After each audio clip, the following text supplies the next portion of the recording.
మనం ఈరోజు ఒకే ఒక్క చిత్రం గురించి మాట్లాడుకోబోతున్నాం. ఒక్కోసారి కొన్ని చిత్రాలు మనల్ని ఎంతగా ప్రభావితం చేస్తాయంటే మన ఆలోచనల్నే మార్చేస్తాయి.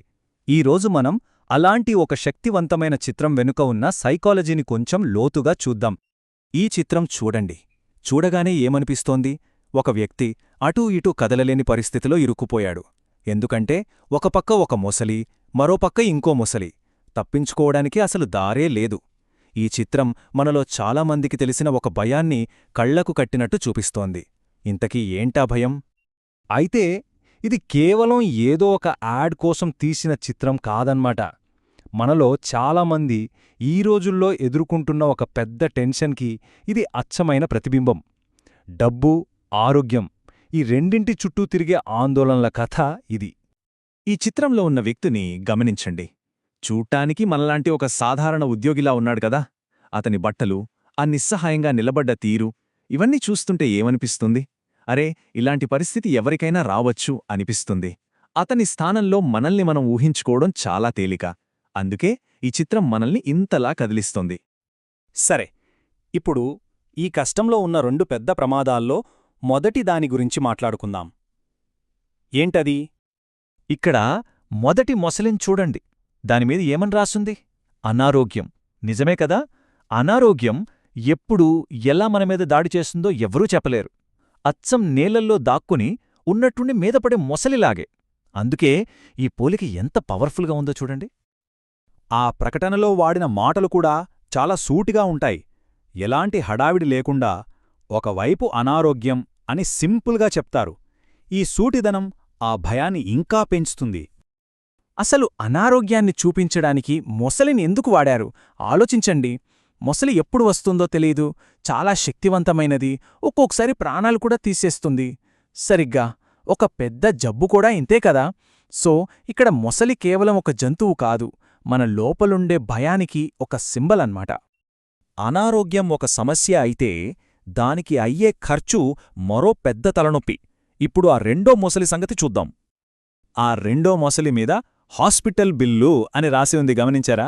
అనారోగ్యం ఎంత భయంకరంగా ఉందో ఈ హాస్పిటల్ బిల్లులు కూడా అంతే భయంకరంగా ఉన్నట్టు చూపించారు.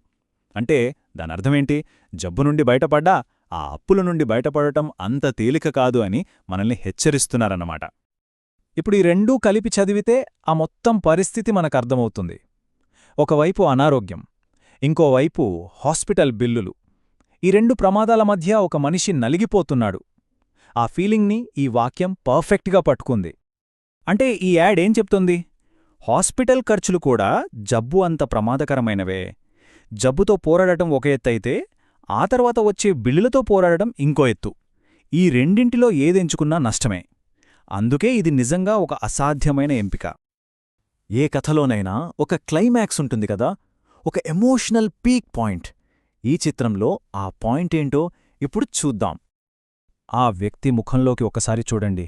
భయం, నిస్సహాయత అన్నీ ఎంత స్పష్టంగా కనిపిస్తున్నాయో. అతని కళ్లలో ఆ ఆందోళన మనల్ని తాకుతుంది. ఆ ఒక్క క్షణంలో అతను మనకొక బొమ్మలా కాకుండా మనలో ఒక్కడిగా కనిపిస్తాడు.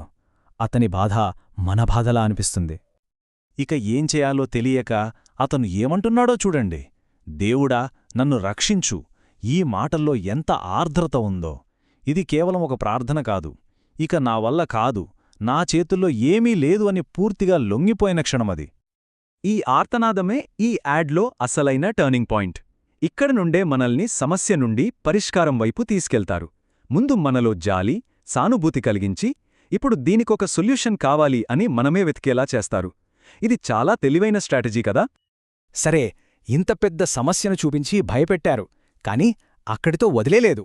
దానికొక పరిష్కారం, ఒక రక్షణ కవచం కూడా చూపిస్తున్నారు. అదేంటో చూద్దాం. ఈ వాక్యం చూడండి. అందుకే ఇలాంటి సమస్య ఎవరికీ రావద్దనుకుంటే. చూడండి, ఇందాకటిదాకా మన ఎమోషన్స్తో ఆడుకుని ఇప్పుడు సడన్గా లాజిక్తో మాట్లాడుతున్నారు. అంటే మనల్ని ఒక నిర్ణయం తీసుకోవడానికి రెడీ చేస్తున్నారన్నమాట. ఈ యాడ్ మనల్ని ఎలా కన్విన్స్ చేస్తుందో చూడండి. స్టెప్ 1, జబ్బు, అప్పులు రెండూ పెద్ద ప్రమాదాలను చూపిస్తారు. స్టెప్ 2, అయ్యో ఇలాంటి పరిస్థితి రాకూడదు అని ఫీలింగ్ని కలిగిస్తారు. స్టెప్ 3, ముందు జాగ్రత్తగా ఏదో ఒకటి చెయ్యాలి అనే ఆలోచనను మనలో పుట్టిస్తారు. ఇక ఫైనల్గా స్టెప్ 4, ఆ ముందు జాగ్రత్త చర్య, ఆ పరిష్కారం ఒక హెల్త్ పాలసీయే అని మనల్ని నమ్మిస్తారు. చూశారా ఎంత పద్ధతిగా మనల్ని ఒక నిర్ణయానికి తీసుకొస్తున్నారో? సో ఫైనల్గా ఈ యాడ్ ఇచ్చే మెసేజ్ ఏంటంటే, ఆ 2 మొసళ్ల నుండి కాపాడేది ఒకటే, అదే హెల్త్ పాలసీ అనే రక్షణ కవచం. దాన్ని ఒక ఖర్చులా చూడొద్దు, అది భవిష్యత్తుకు ఒక భరోసా అని చెప్తున్నారు. ఇలాంటి అసాధ్యమైన ఎంపికల నుండి బయటపడే మార్గం అదే అంటున్నారు. ఈ విశ్లేషణను ఒక ప్రశ్నతో ముగిద్దాం. మన కంటికి కనిపించని భయాలను, టెన్షన్లను ఇలా బొమ్మల రూపంలో ఎలా చూపించగలం? ఈ చిత్రం దానికొక మంచి ఉదాహరణ.